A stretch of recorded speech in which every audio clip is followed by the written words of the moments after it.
오늘은 마태복음 강해 64과를 시작하도록 하겠습니다. 지난 시간에 마태복음 20장 16절까지 우리가 살펴보았고, 오늘은 마태복음 20장 17절 이후부터 21장의 첫 부분까지 같이 살펴보도록 그렇게 하겠습니다. 먼저 마태복음 20장 17절, 18절, 19절을 제가 읽겠습니다. 예수님께서 예루살렘으로 올라가실 때 길에서 12제자를 따로 데려다가 그들에게 이르시되, 보라, 우리가 예루살렘으로 올라가노니 사람의 아들이 배반을 당해 수제사장들과 서기관들에게 넘겨지매 그들이 그를 정죄하여 죽게 하고 이방인들에게 넘겨주어 그를 조롱하고 채찍질하고 십자가에 못 박게 할 것이요 셋째 날에 그가 다시 일어나리라 하시니라.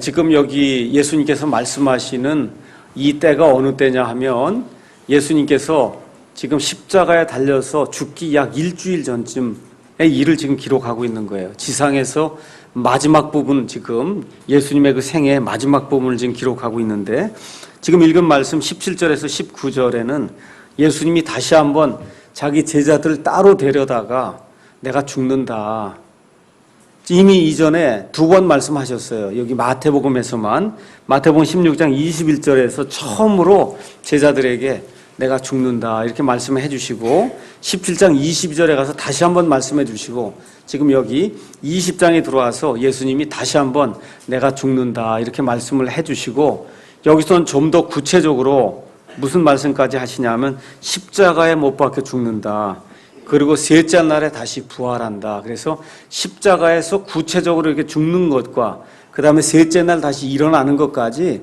예수님이 한 번, 두 번, 세 번 이렇게 말씀하시면서 좀 더 구체적으로 이렇게 말씀해 주시는 그와 같은 내용이 이 안에 기록이 되어 있습니다.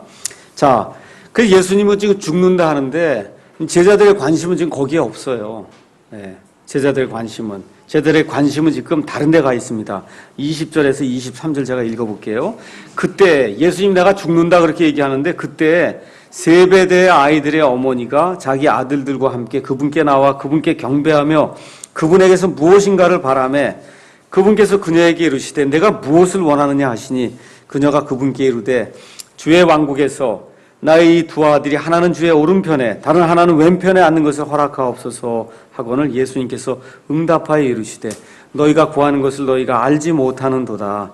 내가 마실 잔을 너희가 마실 수 있으며 나를 잠기게 한 그 침례로 침례를 받을 수 있느냐 하시니, 그들이 그분께 이르되 우리가 할 수 있나이다 하매 그분께서 그들에게 이르시되 너희가 참으로 내 잔을 마시고 나를 잠기게 한 그 침례로 침례를 받으려니와 내 오른편과 내 왼편에 앉는 것은 내가 줄 것이 아니니라. 다만 내 아버지께서 누구를 위해 그것을 예비하셨든지 그들이 그것을 받을 것이니라 하시니라. 지금 예수님은 내가 며칠 있으면 죽는다고 얘기하는데, 지금 제자들을 포함해서 제자들이 지금 어머니까지 나서는 거죠. 그렇죠? 무언가 지금 바라고 있는 거예요. 뭘 바라고 있어요?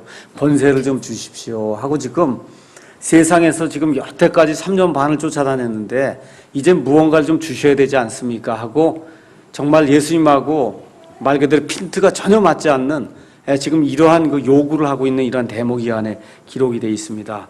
여기 가서 보니까 세베대의 아이들의 어머니다 이랬는데, 세베대의 아이들이 이름이 뭐냐 하면 야고보와 요한이에요. 요한과 야고보. 그래서 보통 베드로와 요한과 야고보가 예수님이 늘 함께 데리고 다니는 그런 제자들인데, 지금 예수님의 수제자 3명을 들라 그러면 이 야고보와 요한인데, 이 야고보와 요한마저도 또 심지어 그의 어머니마저도 예수님이 지금 뭐 하시려고 하는지 그 내용을 지금 알지 못합니다.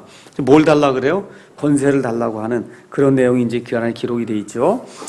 이 세베대 아이들의 어머니는 구체적으로 이름이 살로메라고 나중에 기록이 되어 있습니다. 살로메. 마가복음 15장 40절과 여러 가지 그 성경 말씀들을 종합을 해보면은 그 이름이 살로메다라고 이제 우리가 추측을 해볼 수가 있습니다. 자, 근데 지금 이 살로메가 뭘 원하느냐 하면, 예수님이 왕국에 앉아서 왕좌에 앉으셔서 왕이 되시면 그때는 제 아들 둘을, 하나는 주님의 오른편에 하나는 주님의 왼편에 앉아서 권세를 행사할 수 있도록 그렇게 해주시기 바랍니다 라고 이야기하니까, 지금 예수님이 뭘 세우실 줄로 알고 있어요? 왕국을 세우실 줄로 알고 있죠? 맞는 거에 틀린 거예요. 맞습니다. 예수님이 왕국 세우러 오신 걸 지금 여기 우리 한국에 계신 분들 이거 다 천국으로 생각하고 있거든요. 천국, 죽어서 가는 천국에 가면 뭐 달라는 게 아니라 땅에서 이루어지는 그 왕국에서 하나는 오른편, 하나는 왼편에 앉게 해달라고 하는 그걸 보면 신학적으로 지금 바른 걸 이야기하고 있어요.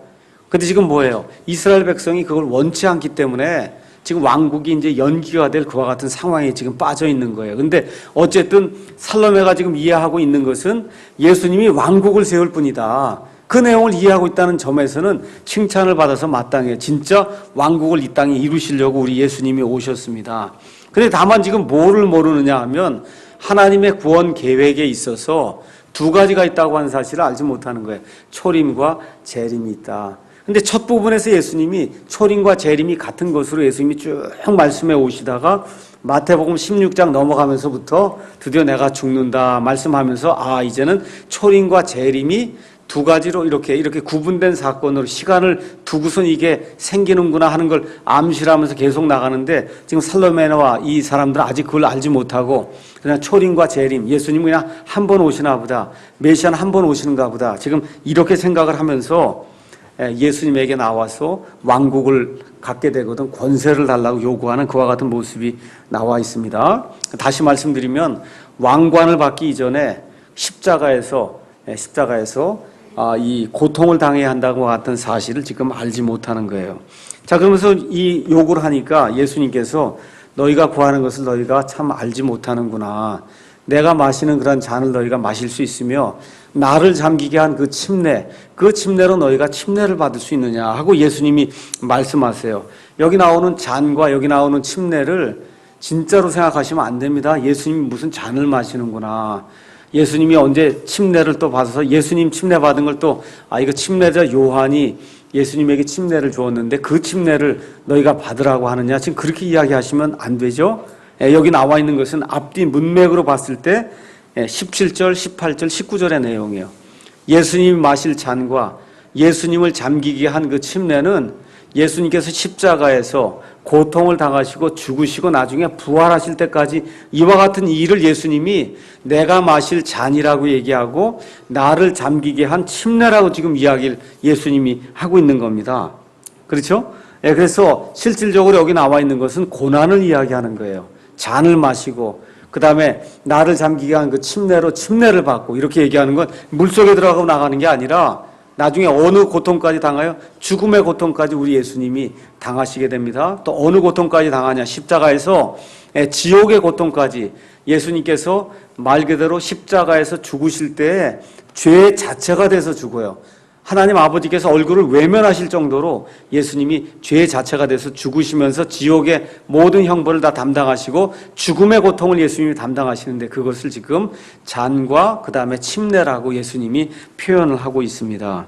그래서 실제로 그랬더니 마실 수 있느냐 그러니까 우리가 할 수 있습니다. 그러죠? 우리가 할 수 있습니다. 근데 실질적으로 이 야고보는 사도행전 12장에 가서 헤롯이라고 하는 왕에게 순교를 당하고 그 다음에 또 다른 아들 요한은 오래 살았어요. 오래 살다가 여러분이 AD 90년경에 가서 지어진 요한의 책이 있어요. 그 책의 내용이 뭐예요? 요한계시록. 요한계시록을 어디서 적었어요? 반모라고 하는 섬에 가서 잘 살면서 적은 거예요? 아니면 거기에 유배되어 가서 적은 거예요? 유배되어 가서 말 그대로 거의 순교 일보 직전까지 가갖고 그래서 유배되어 간 그런 상태에서 이 말씀을 이제 적게 되거든요. 그러니까 우리가 할 수 있습니다 했는데 뭐라 할 수 있다고 얘기한 그대로 이 두 사람에게 거의 순교할 수밖에 없는 그와 같은 운명이 닥친다. 성경이 지금 그렇게 이야기하고 있습니다. 자, 그래서 이 사람들 지금 구하기는 구하는데 어떻게 구하느냐? 자기 뜻대로 구하는 거예요. 하나님의 뜻을 구하는 것이 아니고 어떻게 하면 여기서 우리가 한 자리를 해볼 수 있을까? 지금 이것을 하나님께 지금 나와서 구하는 겁니다. 세상의 방법은 아는데 하늘의 방법은 모르죠. 자, 이런 것이 마귀가 타락하게 된 그러한 근본적인 원인이에요. 하나님께서 만드신 창조물이 있어요. 사람을 창조하시기 전에 하나님께서 하늘에 있는 영들을 다 창조하셨어요. 그 영들 중에 거의 우두머리가 되는 그러한 존재로 루시퍼라고 하는 이 사탄 마귀를 하나님이 이제 창조하셨는데 그 타락하기 전엔 그 이름이 루시퍼예요. 얼마나 빛을 많이 바랬는지 빛을 발하는 자다, 빛을 나르는 자다라고 하는 그런 의미의 루시퍼라고 하는 그와 같은 이름을 가지고 있었어요. 근데 이 모든 하나님의 영들, 하나님의 그 천상의 존재들이 하나님께 영광을 돌리는 것을 가만 바라보더니 아이고, 이 모든 존재가 내게 영광을 돌리면 얼마나 좋을까, 이렇게 생각을 하고는 자기가 영광을 중간에서 탈취하려고 하는 이런 생각을 하고 결국은 음모를 꾸며서 하늘에 있는 그 천상의 존재들의 3분의 1을 데리고 하나님을 대적하는 그와 같은 반역의 일을 일으키는 사건이 성경에 기록이 되어 있습니다. 그래서 이사야서 14장 또 에스겔서 28장에 가서 보면 결국은 왕좌를 구하다가 추방당하는 그와 같은 일이 이제 나오게 됩니다. 그래서 이런 일들을 알지 못한 채 지금 살로메가 나와서 자기 두 아들들 위해서 왕좌를 구하는 그와 같은 내용이 이 안에 이제 기록이 되어 있죠. 자, 그러면 예수님이 뭐라고 말씀하시냐 하면 나를 잠기게 한 침례가 있다는 거예요. 그 침례로 너희가 침례를 받을 수 있느냐, 이런 말씀을 읽을 때 이게 무슨 얘기인가. 침례 그러면 어떻게 해요? 대부분의 경우 물속에 들어갔다가 다시 나오면 침례다, 이제 우리가 보통 그렇게 생각을 하는데, 근데 이제 우리 한국말로는 그게 레자가 붙어서 그렇거든요. 레는 무슨 예식이다 이렇게 생각이 되는데, 원래 이 웹타이스라고 하는 그런 단어에는 예식이란 단어는 없어요. 그냥 물속에 잠근다, 그런 뜻입니다. 내가 나를 물속에 잠그게 한 그 방법대로 너희가 물속에 잠길 수 있느냐, 이런 의미예요. 근데 여기 나와 있는 건 물에 잠기는 게 아니잖아요. 그러니까 웹타이즈라고 하는 그런 단어 자체는 어딘가에 푹 잠기는 거예요. 그 지금 여기는 어디에 잠겨야 되냐면 죽음에 잠겨야 되는 거거든요. 그래서 원래 이 침례, 웹타이즈라고 하는 그런 단어는 원래 뜻이 뭐냐 하면 동일시 된다, 이런 뜻이에요. 그러니까 지금 여기 나와 있는 것은 내가 침례로 말미암아, 지금 십자가에서 죽음으로 말미암아 십자가에서의 어떠한 그런 침례를 내가 받아야 되는데 너희도 나와 똑같이 그렇게 될 수 있느냐, 지금 그렇게 묻는 겁니다. 물속에 들어가는 그런 침례를 이야기하는 것이 아니고. 그래서 이 의미를 잘 생각을 하신 다음에 우리가 이제 침례를 받는다 그렇게 얘기할 때는 예수님하고 동일시되는 게 뭐예요? 예수님이 죽었다가 그 다음에 사흘 동안 묻혔다가 다시 일어나시잖아요. 그렇죠? 마찬가지로 우리도 예수님 안에서 예수님의 죽음 안으로 침례를 받아서, 그래서 예수님과 함께 죽었다가 예수님과 함께 묻혔다가 예수님과 함께 다시 일어나는 이 모든 과정을 통틀어서 뵙타이즈 했다, 그렇게 얘기하는 거예요.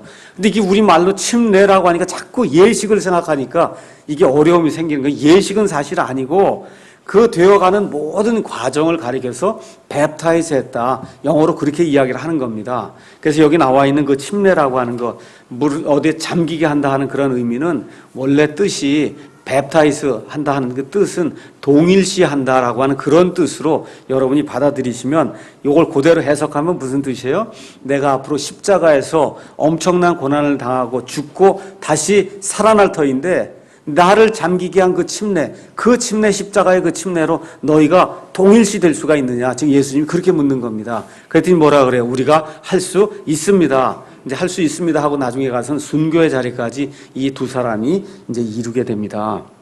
자, 그래서 이들은 나중에 이제 12왕좌에 예수님께서 이 12명의 이 제자들은 예수님 옆에 12개의 자리가 있어요. 그 자리에 가서 앉아서 이스라엘의 12지파를 재판할 것이다. 재판한다고 하는 얘기는 구약시대의 사사기를 가서 보시면 이스라엘의 왕이 있기 전에 이스라엘 백성을 다스리던 사람들을 재판관이라 그랬어요. 그러니까 이런 걸 심판한다 그러면 안 됩니다. 왕좌에 앉아서 이스라엘의 12지파를 재판한다. 그래서 재판관이 된다는 거예요. 통치자가 된다. 예수님이 그렇게 이제 말씀을 해주시고, 그러면 예수님의 오른편과 예수님의 왼편에 누가 앉을까? 이렇게 추측을 해보면 예수님과 함께 늘 나타나는 두 명이 있죠.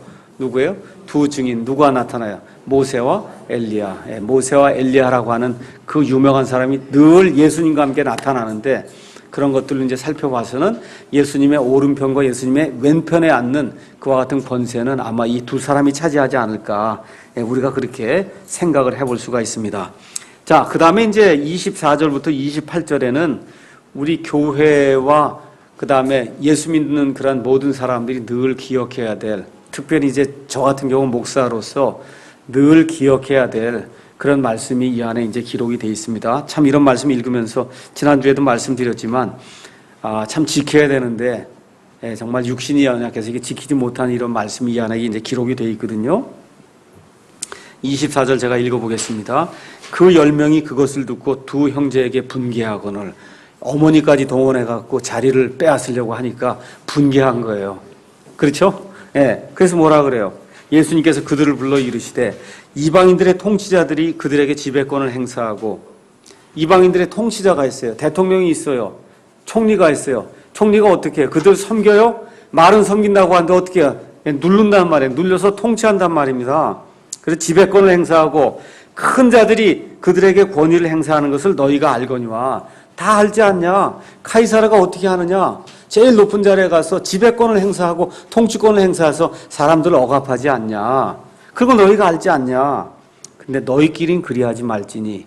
너희끼리, 교회에서는 그렇게 하면 안 된다는 거예요. 예수님 믿는 사람들끼리는 그렇게 해서 안 된다는 겁니다.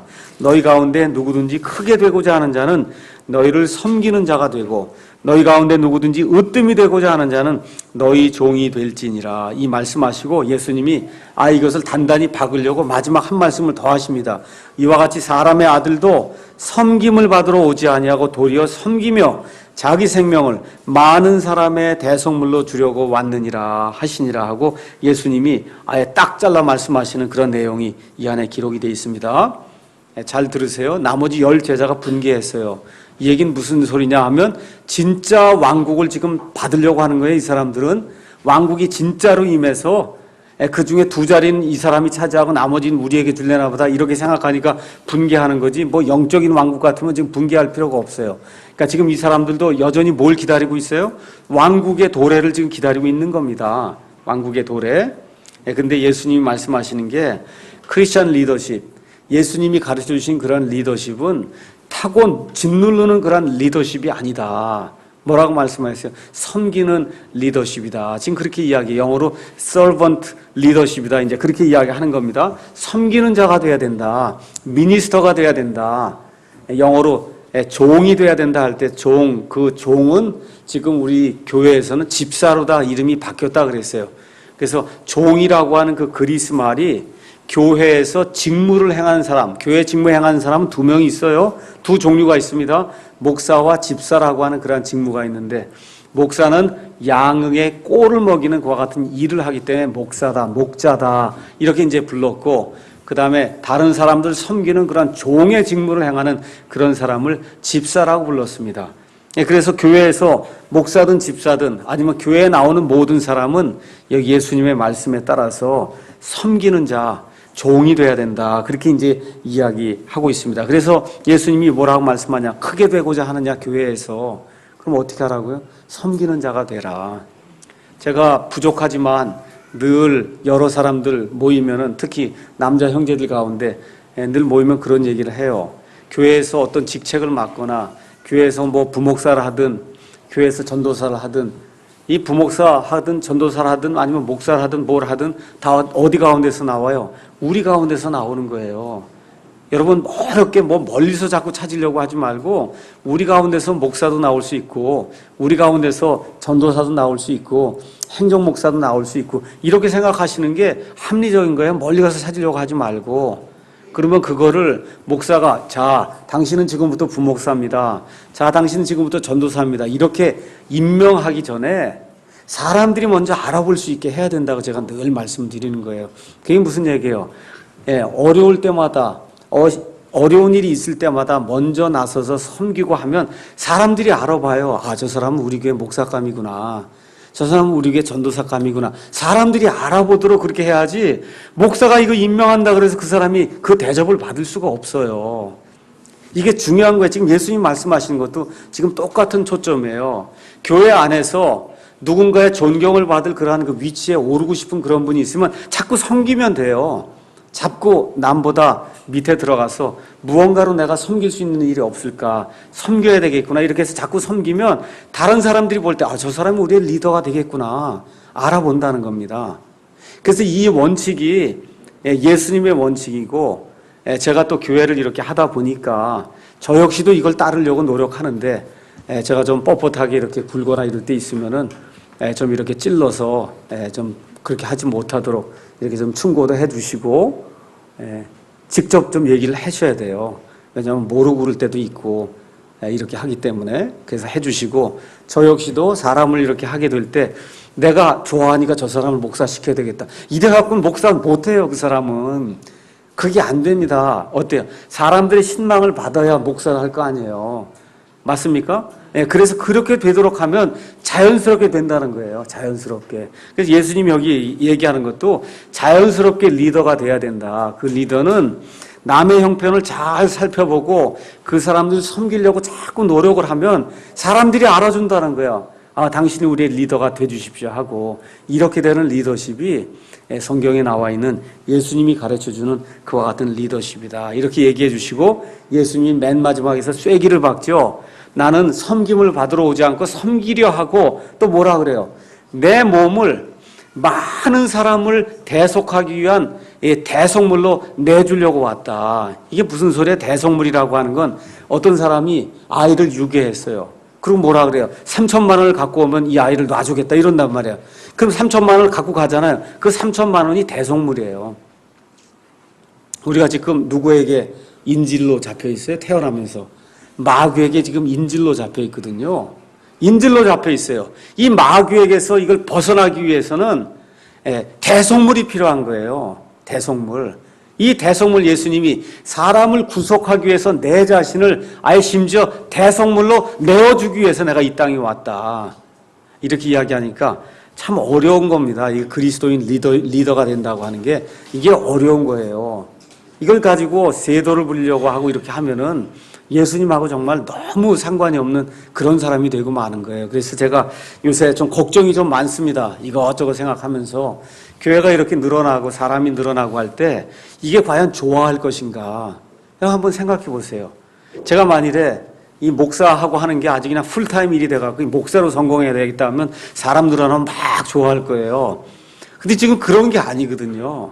그게 아니라 여기 200명이고 나와 있는 이 사람이 내게 맡겨진 사람인데 이 사람에게 예수님의 복음을 정말 충만하게 전해서 여기 나와 있는 이 사람이 죽기 전에 이 교회를 통해서 목사의 그 설교를 통해서 한 번이라도 좀 회심해야 되겠다는 그런 마음을 가질 수 있도록 내가 이 사람들을 섬기고 있는가. 지금 이게 가장 중요한 거지 50명 나오냐 100명 나오냐 10만 명 나오냐 이건 사실은 목사에게서 그렇게 중요한 게 아닙니다. 그래서 이 내용을 저와 여러분이 꼭 깨달아야 돼요. 사람이 많다 그래서 좋고 적으니까 나쁘고 지금 그런 게 아니라는 겁니다. 여기 나와 있는 이 사람들을 정말 예수님의 심정을 가지고 어떻게 하든지 이걸 살려야 되겠구나 이런 마음을 좀 가져야 돼요. 제가 금요일 날 참 마음에 크다란 그 찔림을 받았습니다. 우리 한 형제님이 수원에서 나오고 계시는데 그 형제님이 나오신 지 얼마 안 돼요. 근데 교회 나오는 게 너무 좋다고 생각이 되셔서 그래서 이제 주일날 근무할 때가 있어요. 그 이번 주일날이 근무라 나올 수가 없기 때문에 제가 금요일날 2시간 걸리지만 이 예배를 드리러 나왔습니다. 그 얘기를 할 때 제가 굉장히 그 마음에 그 뭐랄까 도전이 되고 찔림이 되더라. 교회를 이렇게 사랑하는 사람들이 있구나. 내가 이런 분들 위해서 무언가 제대로 해야 되겠구나. 그렇잖아요. 얼마나 교회를 사랑하면 근데 1시간 반이면 될 줄 알았는데 그날 2시간 반이 걸려갖고 거의 끝날 때쯤 돼서 오셨거든요. 그 참 얼마나 뭐라 그럴까 순수하고 참 좋은 거예요. 그렇게 사랑하고 이 모임을 사랑하고 이런 분들이 있는데 이거 좀 잘 준비해서 제대로 말씀도 전하고 이렇게 해야지 이거 설렁설렁 이거 하다가는 안 되겠구나 하는 그런 도전을 제가 좀 받았습니다. 그러니까 지금 예수님이 얘기하시는 것은 그리스도의 보상은 말로 주십시오, 주십시오 이렇게 해서 보상을 받는 것이 아니라 섬기면 자동으로 받는다. 예수님이 그렇게 이제 말씀해 주십니다. 그래서 바르게 섬기면 바르게 기도하고 그래서 바른 그런 그리스도인이 될 수 있다. 그렇게 이제 얘기해 주세요. 그래서 이 교훈을 그날 이 살로메가 그날 받아들였어요. 그래서 살로메가 어디까지 갑니까? 예수님 십자가 처형을 당할 때 남자들은 다 도망갔는데 여자들만 나타나죠. 그렇죠? 거기서 끝까지 예수님 쫓아가서 예수님 십자가 있는 데까지 가서 섬겨요. 이걸 들었단 말이에요. 그렇죠? 이 싸우는 걸 봤어요, 제자들끼리. 이게 큰 교훈이 돼갖고 그래서 나중에 예수님을 끝까지 십자가에까지 쫓아가서 섬기려고 하는 그런 사람으로 변하는 게 성경에 기록이 돼 있어요. 이게 섬기는 리더십이다. 이렇게 저와 여러분이 기억하고 그렇게 따라가서 예수님 원하는 대로 그렇게 했으면 좋겠습니다. 자, 29절에서 34절. 그들이 여리고를 떠날 때 큰 무리가 그분을 따르더라. 보라, 눈먼 두 사람이 길가에 앉아 있다가 예수님께서 지나가신다는 말을 듣고 소리를 지르며 이르되 오 주여 다윗의 자손이여 우리에게 긍휼을 베푸소서 하니 그들이 잠잠해함으로 무리가 그들을 꾸짖었으나 그들이 더욱 소리를 지르며 이르되 오 주여 다윗의 자손이여 우리에게 긍휼을 베푸소서 하더라. 예수님께서 멈추어서서 그들을 불러 이르시되 내가 너희에게 무엇을 해주기 원하느냐 하시니 그들이 그분께 이르되 주여 우리의 눈을 열어주옵소서 하며 이에 예수님께서 그들을 불쌍히 여기사 그들의 눈에 손을 대시니 그들의 눈이 즉시 시력을 받고 그들이 그분을 따르니라. 이렇게 기록이 되어 있습니다. 여리고는 여러분이 다 아시는 그러한 장소예요. 여리고로 어떤 사람이 내려가다 강도를 만나는 그와 같은 내용이 누가복음에 이제 기록이 되어 있죠. 그래서 예루살렘에서 가까운 그런 도시인데 예수님이 지금 마지막 일주일을 보내기 위해서 지금 예루살렘으로 올라가시는 중에 지금 여리고를 왔어요. 그래서 거기 가서 보니까 여리고를 떠날 때 이렇게 기록이 되어 있는데 지금 여기 눈먼 사람을 고치는 이 기사도 마태복음, 마가복음, 누가복음 거기에 걸쳐서 3번이 연거푸 나옵니다. 그럼 중요한 거예요? 아니에요? 중요한 거예요. 3 복음서 기자가 각각 다 이 내용을 기록하고 있어요.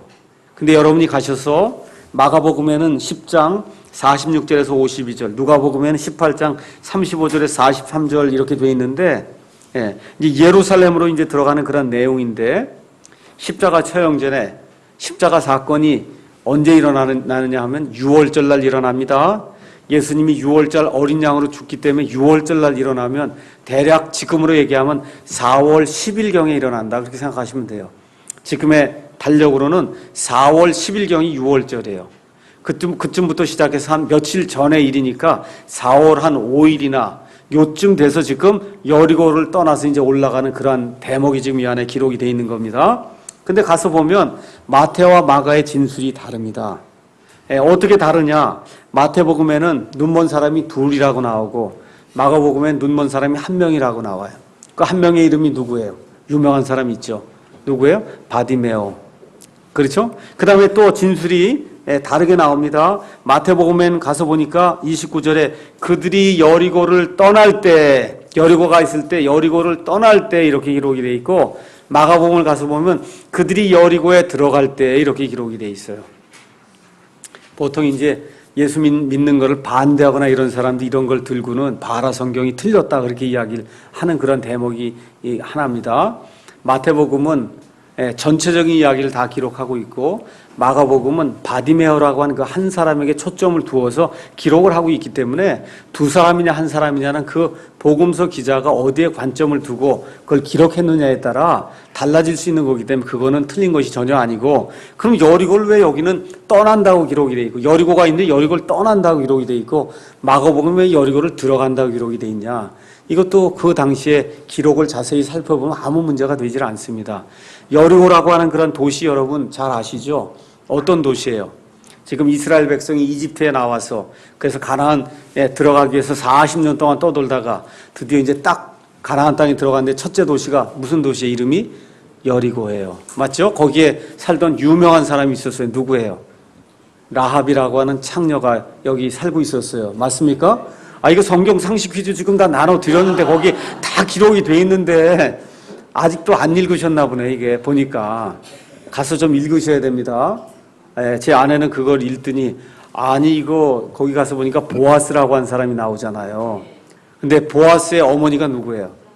라합이에요. 그러니까 처음 알았다고 그러더라고요. 그러면서 아니 이거 예수님의 계보에 이거 창녀가 다 있고 이게 도대체 어떻게 된 거냐. 근데 성경이 있는 그대로예요. 라합은 이스라엘 사람이에요? 아니면 이방인이에요?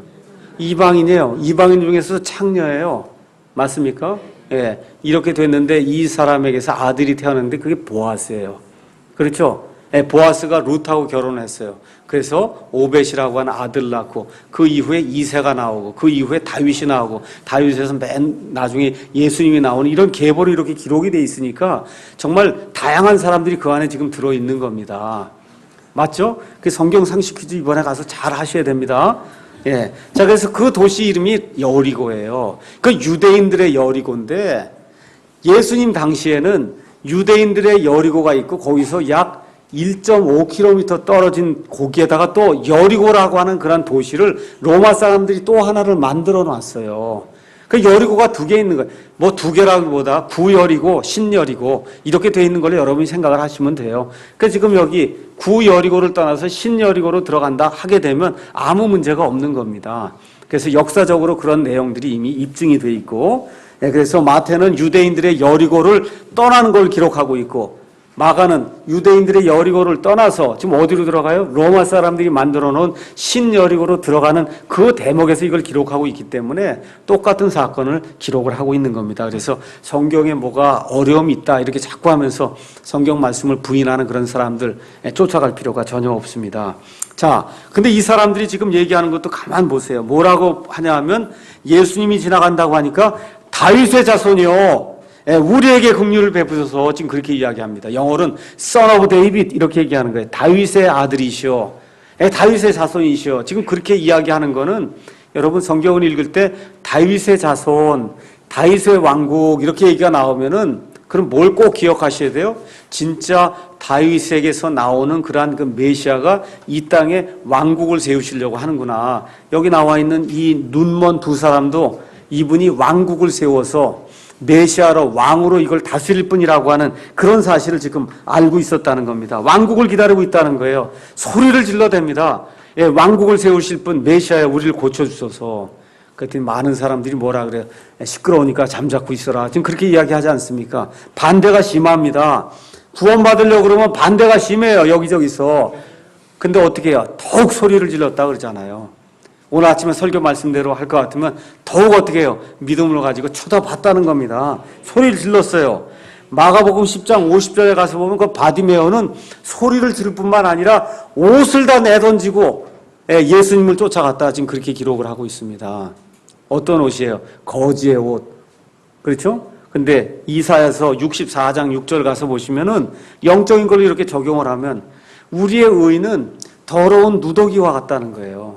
지금 이 바디메오가 걸치고 있는 게 이게 더러운 누더기거든요. 이걸 다 어떻게 해요? 이거 필요 없습니다 하고 쫓아나가서 예수님을 찾아나가는 그와 같은 모습이 안에, 그러니까 영적인 구원을 이야기하는 그런 메시지를 이걸 본다 해도 전혀 틀린 것이 없어요.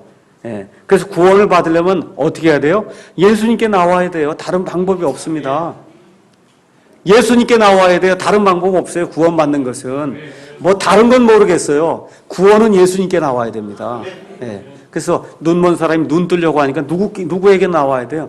예수님께 나와야 돼요. 그래서 예수님께서 어떤 표적을 보여줘요? 왕국의 표적을 보여주시는 거예요. 이사야서에 기록이 된 대로 다리 저는 자가 걸어서 일어나고 눈먼 자의 눈이 떠지고 하면서 예수님께서 메시아의 표적으로 이와 같은 일들을 행하는 겁니다.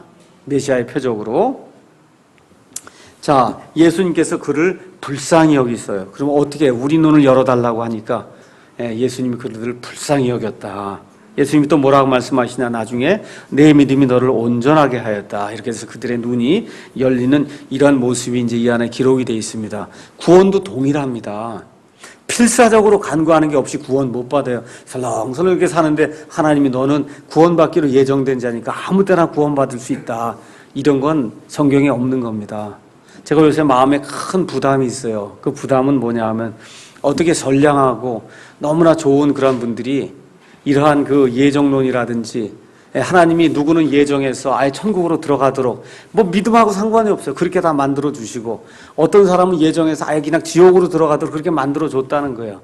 이 천국에 들어가려고 예정한 사람은 힘이 없어요. 구원받을 능력이 없어요. 그러니까 하나님 먼저 거듭나게 해줘야 돼요. 그러면 믿음을 갖는다는 거예요. 이러한 엉뚱한 그런 믿음을 가르치는 걸 칼빈주의라고 얘기하는데 너무나 선량한 분들이 여기에다 빠져 있는 거예요. 어떻게 해요? 여러분, 믿어서 구원받아요? 아니면 거듭나서 믿어요? 여러분, 믿어서 거듭나요? 거듭나서 거듭나서 믿어요? 예, 믿어서 거듭나요? 예. 지금 여기 장로교 많은 목사님들이 거듭나야 믿는다는 거예요. 이렇게 가르치고 앉아 있으니 이게 정말 어떻게 성경을 보고 이렇게 가르칠 수가 있는가? 이게 아주 제 요새 굉장히 큰 그 절망입니다. 절망. 어떻게 그렇게 유명하다고 하는 분들이 어떻게 성경을 그렇게 가르칠 수가 있을까? 거듭나야 믿는다는 거예요. 믿을 능력이 없기 때문에 복음이 이렇게 와도 믿을 능력이 없다는 거예요. 옳고 그른 거 구분할 수가 없기 때문에 하나님이 거듭나게 해줘야 믿을 수 있다는 거예요. 그럼 완전히 로봇이죠? 맞습니까? 완전히 로봇이잖아요. 이런 거를 성경이 가르친다고 이렇게 하다 보니까 그러니까 결국은 맨 끝에 가서 로마 가톨릭 교회하고 똑같은 그와 같은 믿음, 그런 사람은 뭘 갖지 못하느냐? 믿음의 이 구원의 영원한 안전보장을 그걸 가질 수가 없어요. 구원의 확신을 가질 수가 없어요. 내가 선택받았는지 안 받았는지 그거 자체를 모르는데 어떻게 구원의 확신을 가질 수가 있습니까? 그게 로마 가톨릭 교회가 가르치는 거거든요. 이런 똑같은 그런 시스템을 가지고 이 칼빈주의라고 하는 거 이런 걸 들고 와서 많은 사람들에게 가르치는 것들을 보면서 야, 이렇게 참 선량한 사람도 이런 데 걸려 넘어지는구나. 너무 좋은 분들이 그런데 걸려 넘어지는구나. 성경이 이렇게 정말 명백하게 단순하게 되어 있는 거를 사람의 논리를 들어가지고 정말 지적인 사람만 구원을 이해할 수 있는 것처럼 이렇게 만들어갖고 지성인들을 그쪽으로 끌고 가는 이런 행태를 보면서 너무나 좀 안타까움을 느낍니다. 여러분, 복음은 아이들도 깨달아 알 수 있을까요? 없을까요? 있습니다. 예수님 당시 아이들도 깨달아 알 수 있잖아요.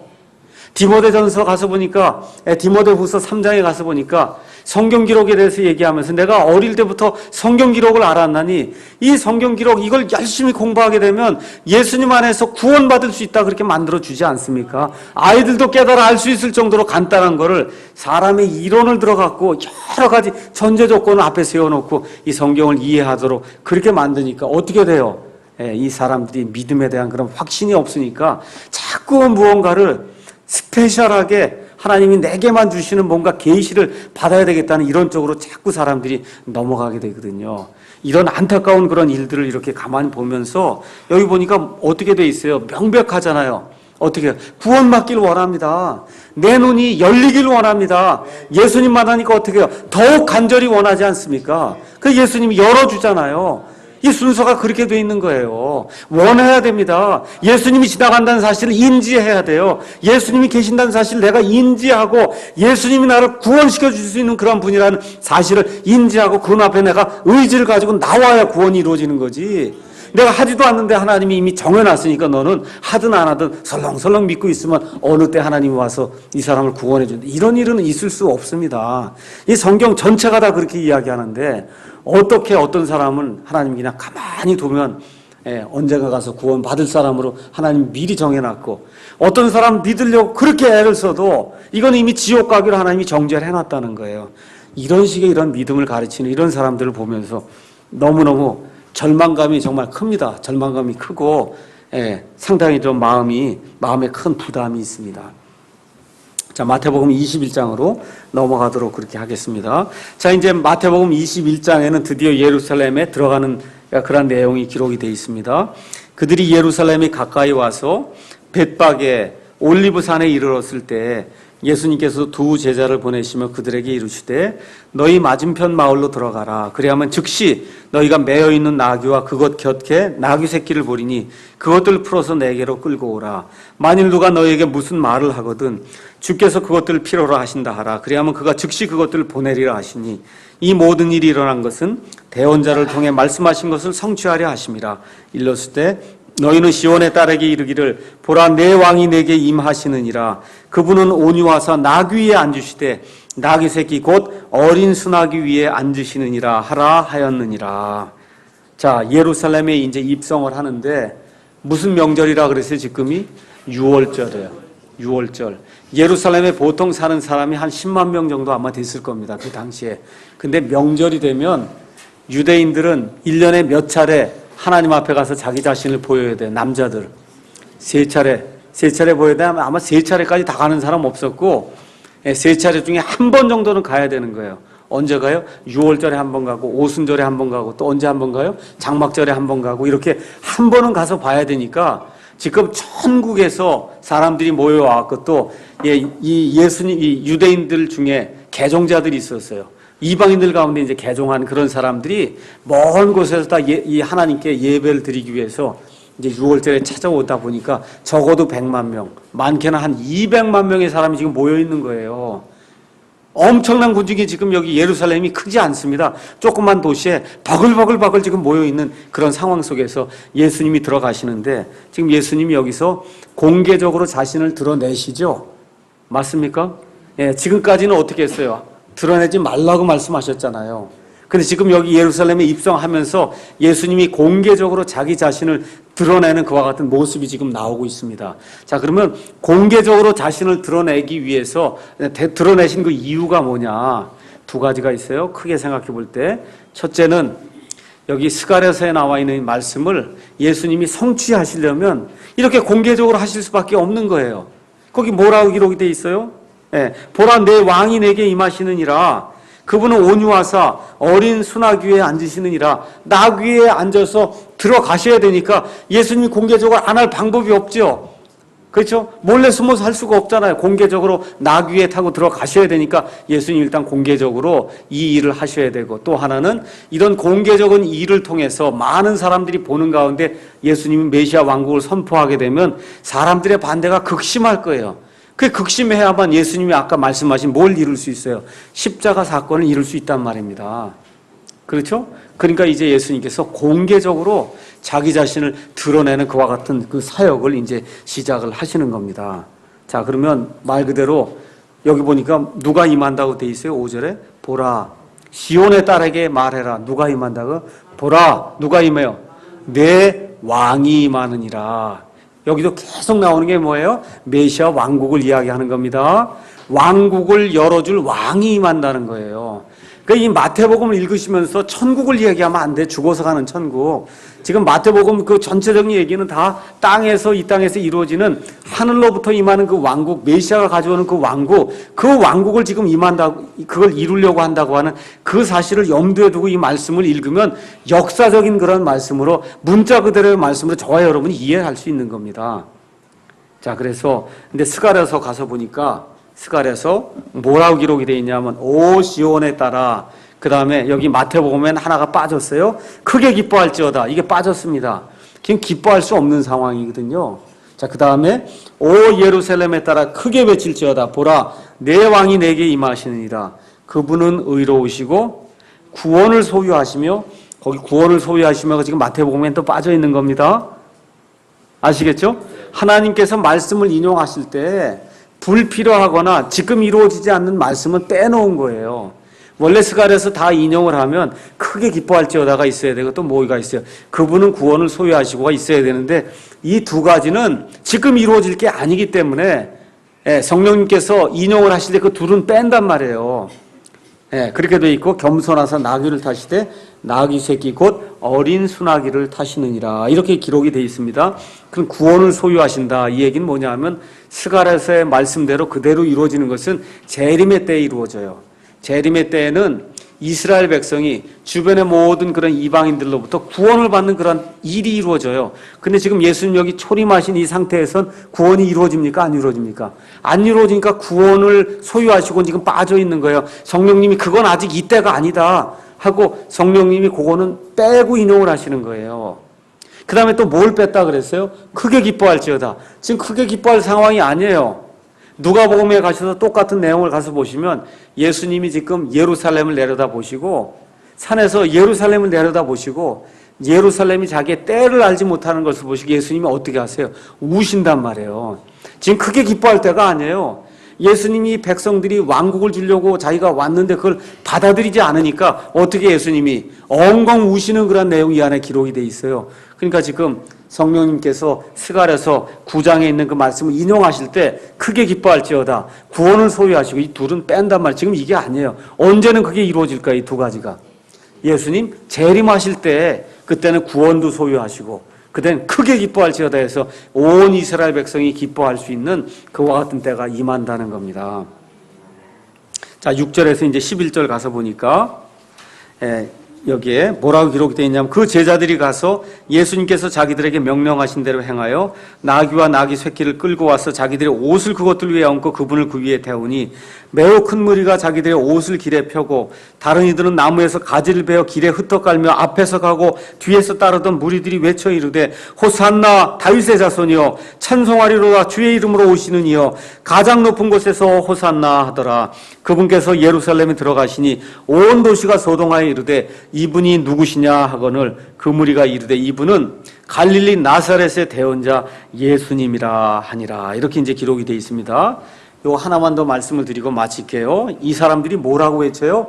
호산나 다윗의 자손이요. 그게 무슨 소리예요? 왕이십니다 당신은. 그 얘기하는 거예요. 당신은 메시아입니다. 그렇게 얘기하는 겁니다. 마리아에게 천사가 와서 수태 고지를 했어요. 누가복음 1장 가서 잠깐 보겠습니다. 누가복음 1장